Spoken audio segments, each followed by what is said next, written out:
لله رب العالمين والصلاة والسلام على سيد المرسلين أما بعد فأعوذ بالله من الشيطان الرجيم بسم الله الرحمن الرحيم لقد قال الله تبارك وتعالى في القرآن المجيد والفرقان الحميد فأما سعدوا ففي الجنة خالدين فيها ما دامت السماوات والأرض. وقال تعالى في مقام الآخر في شان حبيبه ومحبوبه مخبرا وامرا إن الله وملائكته يصلون على النبي يا أيها الذين آمنوا صلوا عليه وسلموا تسليما. درود شریف منا محبت سره اللهم صل على سيدنا مولانا محمد بارك وسلم وصلى صلاة وسلاما عليك يا رسول الله وعلى آلك وأصحابك يا حبيب الله. گرامی قدر لري نزدین راتلونکو مشرانو کشرانو نوجوانانو سپینگیرو بزرگانو رمضان شریف قدر کوونکو مسلمانانو رونو تاسو ټولو ته زه خوش آمدید هر کله وایم. السلام علیکم ورحمت الله وبرکاتہ. ما عزتمندو نن 15 مارچ 2024 دویمه جمعه او رمضان المبارک نهمه میاشت 1445 هجری د رمضان شریف اولنی جمعه الله رب کریم تاسو او مونږ ته را نصیب کړه. خوش قسمت یو.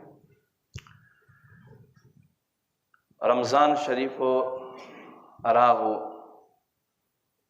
مونږ مسلمان چې په دې میاشت کې الله جل جلاله قدر وکړو، د دې میاشتې مونږ قدر وکړو، الله رضا جویي کارونه پکې وکړو.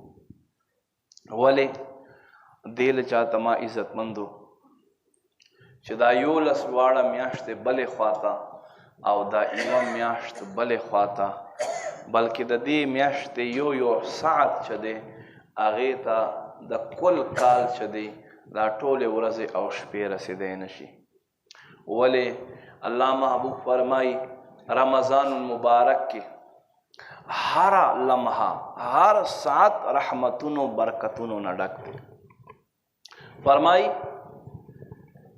جمعې ورځ جمعې شپه چې راشي الله رب کریم 10 لک خلق هر روز ماتی په ټیم باندې جهنم نه وباسي، جنت ته دننه کوي. او فرمائی ہر شپه الله 70,000 خلق جهنم نه آزادوي.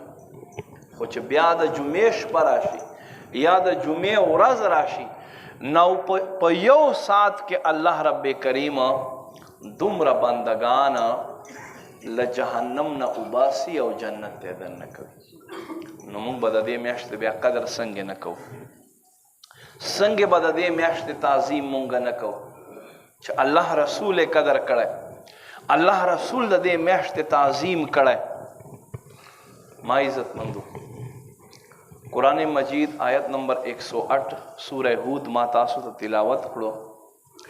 الله رب کریم فرمائی زما 2 قسمه بندگان دي، فشقی و سعید، سبد بخت دي او سنیک بخت دي.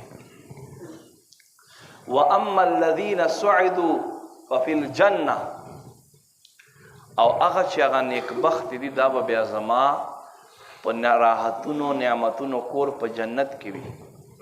خالدین فیها ما دامت السماوات والارض، همیشه همیشه به اوسي تر څو پورې چې ځمکې اسمانونه ولاړ دي. نیک بخت خلق، نیک بخت خلق کم دي؟ نیک بخت دی مونږ څه ته وایو؟ مونږ خو که چا سره 10 روپۍ راشي یاره فلانه یې ډېر بختور دی چې څه ته لاس اچوي بس ده له لاسه سره جوړېږي. مونږ خو نیک بخت دی دې ته وایو. قرآن او حدیث نه به تپوس وکړو چې نیک بخت دی څه ته وایي. یعنې زمونږ د پښتو مطابق خو بیا له قارون نه بل غټ نیک بخت دی شته دی نه، ځکه چې خزانې یې وي. نه، نیک بخت دی دې ته نه وایي. نیک بخت څه ته وایي؟ راشئ ډېر ښکلی حدیث درته بیانوم. په دې زړه تختۍ کې باندې ولیکئ زړه ګلدسته کې کېږدئ ځای ورکئ دې حدیث ته راوی حضرت عبدالله ابن مسعود رضی الله تعالی عنہ دی فرمای نبی علیه السلام خواته یو میلمه راغی سلام یې وکړلو سلام نه بعد سر ښکته لاس په نامه نیولي ولاړ دی قربان ما د 9 شپو د 9 ورځو سفر تاسو خواته وکړی په شپږو شپو په شپږو ورځو کې نه مې په لار کې ډوډۍ ته کېنستایم نه په لار کې سوري ته کېنستایم نه مې آرام کړی چې څنګه نور مسافر کوي ډېر لرې نه راغلی یم قربان څه دپاره قربان یو سوال مې راوړی دی یو نه 2 سواله مې راوړي دي دا 2 سوالو زه جوابونه غواړم قربان حضور نبی پاک صلی الله علیه و آله وسلم ورته فرمای وی نوم دې څه دی وی نوم مې دی زید الخیل اسوال زید اس په ډېر ګرځولو نو دې په سره دی مشهور په عربو کې زید الخیل یا زید الخیل ای اسوال زید نبی پاک صلی الله علیه و آله وسلم فرمای دومره لرې نه راغلی او تپوس دې هم راوړی دی خو ته خو بیا زید الخیل نه شوې ته زید الخیر شوې ای خیر والا زید ته خیر لټونکی خیر طلب کوونکی زید وایه څه سوال دی راوړی دی قربان سوال مې دا راوړی دی چې زما رب بنده نه څه خوښوي د بنده کم یو عمل دی چې الله یې خوښوي او دا بنده الله ته په هغه عمل باندې ورنږدې شي او کم یو داسې عمل دی چې الله یې نه خوښوي او بنده له الله نه لرې شي څومره ښایسته قیمتي خبره ده ډېر قیمتي حدیث دی قربان سوال مې دا راوړی دی 9 ورځې سفر مې کړی دی ستا دپاره دې سوال پسې چې الله د بنده کم یو عمل ډېر خوښوي او الله یې ځان ته نږدې کوي او کم یو عمل الله د بنده نه خوښوي او ځان نه لرې کوي الله اکبر الله ښایسته نبي څه جواب ورکوي حضور نبی پاک صلی الله علیه و آله وسلم ورته فرمای ستا په زړه کې د نیکی محبت شته ستا په زړه کې د نیکی شوق شته وی هو قربان زما په زړه کې د نیکی شوق شته وی چې دا نیکی ته وکې بیا دې څه کیفیت وي او چې دا نیکی در نه پاته شي بیا دې څه کیفیت وي وی قربان زه په زړه کې د نیکی محبت لرمه چې زه نیکی وکړم نو انتهایی خوشحاله یم او خدا نه خواسته زه کله نیکی کار نه محروم شمه بیا مې زړه ورپسې خفه وي نبی پاک صلی الله علیه و آله وسلم ورته فرمایي ها کم یو انسان چې نیکی خوښوي او نیکی وکی نیکی نه بعد خوشحالی او کور نه پاته شي په بندگانو کې له واړو نه زیات بنده الله ته دا یو خوښ او دویم سوال چې کم یو بنده له الله نه لرې ده الله یې نه خوښوي الله یې ځان نه لرې ساتي حضور فرمایي هغه یو سړی چې نه خو نیکي خوښوي نه نیکی د ته خوند ورکوي نه دی نیکی کوي او که نیکی پې پاته شي پې باندې غمجن نه وي دا سړی الله نه خوښوي نو ما عزتمندو الله فرمایي فاما سعدوا ففي الجنه هغه چې نیک دي دا به په جنت کې وي دا به په جنت کې وي زما د راحتونو په کور کې وي نو نیک بخته سړی هغه دی چې کم سړی نیکی خوښوي نیکی سره محبت کوي، نیکی ته نږدې راځي، نیکوکارو سره کینی، نیکوکار د ته خوند ورکوي، د هغوی شانته چال چلن، هغوی شانته گفتگو، هغوی شانته ناستا، هغوی شانته خپل کریکټر کردار جوړوي. دا سړی الله ته خوښ دی او دا داسې خوښ دی. بني اسرائیلو کې یو کسو کلمه یې نه وویلې، موسی علیه السلام به چې تقریر کولو نو موسی علیه السلام جلالی پیغمبرو جلال جذبے کې به تقریر کولو، غصه کې سترګې به تک کې سرې شوې، مخ مبارک به سور شو، جلال کې به واعظ و نصیحت کولو. نو هغه یو کس د موسی علیه السلام په دې جلال او په دې محبت او په دې انداز باندې میان شو. چې موسی علیه السلام به لاړو تقریر به وشو نو دی به د قوم خلکو ته ودرېدو، موسی علیه السلام داسې کوي، داسې انداز دی، داسې لاس رچوي، داسې کوي. الله رب کریم ته د دغ سړي دا ادا دومره خوند ورکړو چې دته الله د ایمان دولت ورکړو او بې حسابه یې دته بخښنه نصیب کړه. هغه نیکانو په طریقې لاړو، نیکي خوند ورکړو. نیکي چې کم سړي خمیره خوږوي، چې کم سړي خټه خوږوي، چې کم سړي ماده اصل خوږ وي، هغه ته به نیکي خوند ورکوي. او یاد لرئ سحر میں یو حدیث شریف کتو نبی علیہ السلام فرمائی دا میاشت مبارکه ده، بختور دی هغه خلق چا چې د دې میاشتې قدر او تعظیم وکړلو. فرمائی دا میاشت مومنانو د پاره خوشحالی راوړي، مومنان پکې خوشحاله وي. او فرمائی په دې میاشتې کې منافق سړی تنګیږي، منافقینو باندې دا میاشت چې د ډیره په مشکل باندې تیریږي.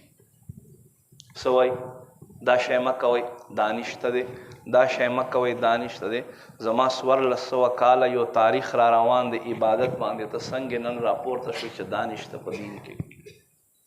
نو دا هغه خلک یاد وساتئ چې دا و اما صعدون خارج دی، دا له عبادت نه خلک منې کوي. حضرت رابعه بصری رحمت الله تعالی علیها با چې ورځ شو وی به ای رابعه بصری نن د اخیرنۍ ورځ د عبادت وکړه، کیدای شي سبا ورځ تا ته میلاو نشي. بیا به چې شپه راغه وی به ای رابعه بصری نن د تا اخیرنۍ شپه د جون دی، عبادت وکړه الله راضي کا، سبا به تا ته دا شپه بیا میلاو نشي. یعنی هر شپه یوه نوې جذبه، هر ورځ د عبادت یوه نوې جذبه، یو خوند، یو محبت.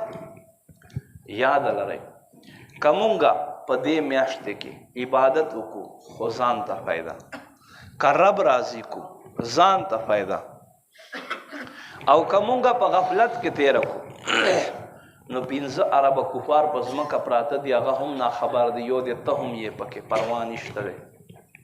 خو که رب دې راضي کړو، اوږدو تراوو کې ودرېدې، اوږدو ختمونو کې ودرېدې، نو الله رب کریم د رمضان شریف اخیره شپه چې مونږ بازارونو کې ګرځو، مونږ چکرې لګو، په دې شپه باندې عبادت له واړو زیات پکار دی. الله محبوب فرمائی رب کریم فرشتے را وغواړي، فرشتو ته الله فرمائی دا نن چې دی لیلة الجائزه ده، انعام والا شپه ده. مزدور ته چې مزدوري وکړي نو څه ورکول پکار دی؟ فرشتې وایي یا ربه مزدور چې مزدوري وکړي دته پوره دیاړي ورکول پکار دی، پوره دیاړي. الله رب کریم ورته فرمایي فرشتو ګواه شئ، فرشتو ګواه شئ زما بندگانو پوره میاشت دیاړي کړې ده، ما ته عبادتونه کړي دي، خپل خوبونه خپل ضروریات یې پرېښودي، ما ته په تراوو کې ولاړ. فرشتو تاسو ګواه اوسئ زه له دې ټولو بندگانو نه راضي یم او دا ټول بې حسابه ما بخلي. خو چې عبادت یې کړی وي، عبادت خوند ورکوي. او چې ته سستۍ له وجې نه او عبادت خوند نه درکوي، دې له وجې نه هغه پهلو لټوي چې یاره که مانه تراویح پاته شي نو څه پروا خو نشته دی. نه نه، ولې پاته شي؟ یوې سجدې باندې 1500 نیکۍ درته ملاویږي. یو سړی ته په یوځي کې 1 روپۍ ملاویږي، په سبا ورغی 1500 روپۍ ورته ملاویږي. نو دی لیونی دی چې دی نه ورځي، دی بالته ورته ناسي انتظار به کوي. نو ما عزتمند حضور سرور کائنات د دې میاشتې قدر او اهمیت مونږ ته ښایي. حضور فرمایي اے ما امتیانو که تاسو ته پته ولګي چې په دې رمضان کې الله تاسو ته څه ایښودي دي، دا میاشت د رمضان څنګه میاشت ده، فرمایي زه محمد چې د چا په قبضه قدرت کې زما ځان دی، تاسو به دا خواهش لرئ چې پوره کال دا رمضان میاشت وه. دومره الله تاسو ته په دې میاشت کې ایښودي. بهرحال کم خلک چې د دې میاشتې اهمیت نه پیژني، کم خلک چې د دې میاشتې قدر او منزلت نه پیژني، واورئ حضرت ابو هریره رضی الله تعالی عنہ فرمای نبی پاک صلی الله علیه و آله وسلم فرمایل په ورځ د قیامت په یو نوجوان وي چې فرشتو به زنجیرونه ور اچولي وي او دوزخ ته به راکاږي، دوزخ ته به راکاږي. حضور فرمای تپوس به وکړلی شي یا ربه دا څوک دی دومره ښایسته ځوان او جهنم ته روان دی؟ الله رب کریم به ورته فرمای ها دا هغه یو بنده دی چې په دنیا کې به د خواته زما میاشت رمضان راغه نو ده به د دې میاشتې حرمت او د عزت خیال نه ساتلو، د دې میاشتې قدر بیا نه کولو، د دې میاشتې عزت بیا نه کولو. نو یاد لرئ دې میاشتې قدر او عزت 24 غنټې دی، پورا میاشت دی چې څنګه د روژه په خوله وي خپلې سترګې له غلطو نه ساتې، خپله خوله غلط بیاني نه ساتې، خپل غوږونه د غلطو اورېدو نه ساتې. په ماښام کې به هم دقه شانې، په ماسخوتن کې به هم دقه شانې. دا نه چې روژه کولاو شو اوس روژه په سیډ شو اوس ته کوه چې څه کوئ، نه نه نه، رمضان به هر وخت قدر کوي، 24 غنټې به د دې میاشتې قدر او عزت کوي او لزړه نه عبادت پکې کوه، بیا به تا ته د دې میاشتې قدر او منزلت پته ولګي. زمونږه سلف صالحین څنګه دې میاشتې قدر کولو. امام اعظم ابو حنیفه رحمت الله علیه چې چا په مذهب یو مونږه هغه به په دې رمضان شریف میاشتې کې 1 ختمونه کول، یو بیا ورځې کولو، یو بیا شپې کولو، یو بیا په تراوو کې کولو، او مونږه په کل رمضان کې یو ختم ته نشو ودرېدی، یو ختم ته نشو ودرېدی. امام اعظم ابو حنیفه رحمت الله علیه هغه هستی دی چې د ماسخوتن په اوداسه باندې 40 کاله د سحر مونځ ادا کړی دی. امام اعظم ابو حنیفه رحمت الله علیه هغه هستی ده چې کم زی باندې دی وفات شو په هغه زی باندې 60,000 ځله قرآن ختم د کړی. قرآن سره خو دې خلکو محبت، مونږ خلکو ته خو په ناظره هم نه راځي، عباداتو سره خو دې خلکو محبت و. 3 رمضان المبارک دا د حضرت بی بی فاطمه رضی الله تعالی عنها دا دنیا نه رخصتی ورځ ده. د دې ذکر به درته وکړم په آخر کې. حضرت بی بی فاطمه رضی الله تعالی عنها نبی علیہ السلام 3 بچی وي، ام کلثوم، رقیہ او فاطمه. بی بی فاطمه له واړو نه کشره وه. نبی علیہ السلام نبوت اعلان نه 15 کاله مخکې دی پیدا شو او دویم هجرت په 2م کال حضرت علی رضی الله تعالی عنہ سره نکاح وشو او 3 زامن دي، حسن، حسین، محسن، او 3 لونه دي، زینب، ام کلثوم او رقیہ. او نبی پاک صلی الله علیه و آله وسلم دنیا نه تګ نه بعد 15 میاشتو بعد دې له دنیا نه پرده وکړله. دا د نبی علیه السلام یوه داسې بچی چې حضور فرمای الفاطمه بضعة مني، فاطمه زما د جسم ټوټه ده، او فرمای څوک چې جنتی قتل غواړي هغه د بیبي فاطمه سره محبت کوي. جنتی سړی نه خدا دی چې هغه بیبي فاطمه سره محبت کوي. ولې چې دا اخشان او مقام والا بیبي ده چې حضور فرمایي بچی ته د ټولو جنتي ښځو سردار او اخشان والا بیبي ده. حضور فرمایي حضرت ام سلمہ رضی الله تعالی عنها فرمایي د اوړي روجې وې. یوه ورځ د غارمو وخت دروازه مې وټکوله خو آواز را نغی. خیر زه داسې ورغمه چې ورغم څه ګورم چې امام حسن امام حسین په زانګو کې پراته دي، زانګو هم خوځي او بیبي فاطمه رضی الله تعالی عنها په ځمکه باندې پرته ده، وده شوې ده او دې چې کومه ازرنده وه لاس باندې پخوا چې خلکو تاو کوله هغه هم په خپل ځي باندې تاویږي او غنمو دانې چې دي هغه میده کوي. زه حیرانه شوم، په منډه باندې راغم الله محبوب خواته. حضرت ام سلمہ رضی الله تعالی عنها فرمایي چې حضور نن خو مې بیبي فاطمه داسې وکتله. حضور فرمایي چې ها دا دی له جاته چې دی ټوله شپه عبادت کوي، ټوله شپه عبادت کوي، ورځې روژه وي، بچیان یې هم واړه دي د هغوی هم خدمت کوي. نو دی لږ شانته سترګې ورغې، الله رب کریم فرشتو ته وفرمایل فاطمې په خوب کې خلل رانشي ورشئ، دا ماشومان هم ورته زنګوئ او دا زرنده هم ورته چلوئ. نو ما عزتمندو دې میاشتې سره داسې خلکو هم نسبت دی. مونږ ته پکار ده چې دا میاشت په محبتونو کې تیره کو. کوشش کوئ اعتکاف را روان دی، اعتکاف دپاره نفلي صدقات نوافل فطرانه غریبانانو ته مونږ ورکو چې ځان له څه پیوالي 340 روپۍ فی کس فطرانه دی. سکل 340 روپۍ فی کس فطرانه دی سرسیه چې هغه هم مونږ ادا کو چې غریبان ځان له څه والي. زکات هم خپل مال نه وباسو، دې سره مالونه صفا کیږي او مال ډیریږي کمیږي نه، زکات سره مال ډیریږي. دا نه چې ته په کښېنې. نبی پاک صلی الله علیه و وسلم فرمایي په ورځ د آخرت په کومو سرو کې، په کومو سپینو کې، په کومو روپو کې چې تاسو زکات نه ورکوئ، دا به په ورځ د آخرت تاسو دپاره یو اژدها صورت اختیار کی او تاسو نه به ټکونه درکوي. او قرآن کې الله فرمایي چې دا به مونږه ورته ګرم کو، دا به مونږ ورته ګرم کو او دې خلکو ته به په بدنونو باندې داغونه پې ورکو چې دا دی هذا ما کنزتم، دا دی ستاسو هغه مال دی چې جمع کولو. ما عزتمندو مونږ مسلمانو په کار دی چې ټول حقوق ادا کو. لږ شانتې ژوند مو راوړی دی چې په نیکیو کې تیر کو. کوشش کوئ تلاوت کوئ، که نور هیڅ نه وي قل هو الله صورت خو هر مسلمان ته ورځي، دا تلاوت کوئ. کم از کم په ورځ کې 3000 ځله قل هو الله سوره اخلاص وای، درود شریف وای، سبحان الله الله اکبر، دا ارس په عملنامه کې لیکلی کېږي او بیا به دا ته په آخرت کې په کار درځي.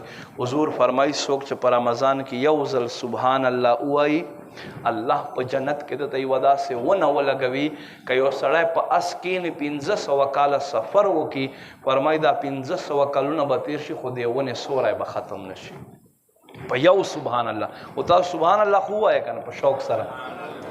دا څه کسان لا ویښ نه دي، دا هم سبحان الله ووایه په عبادت سره.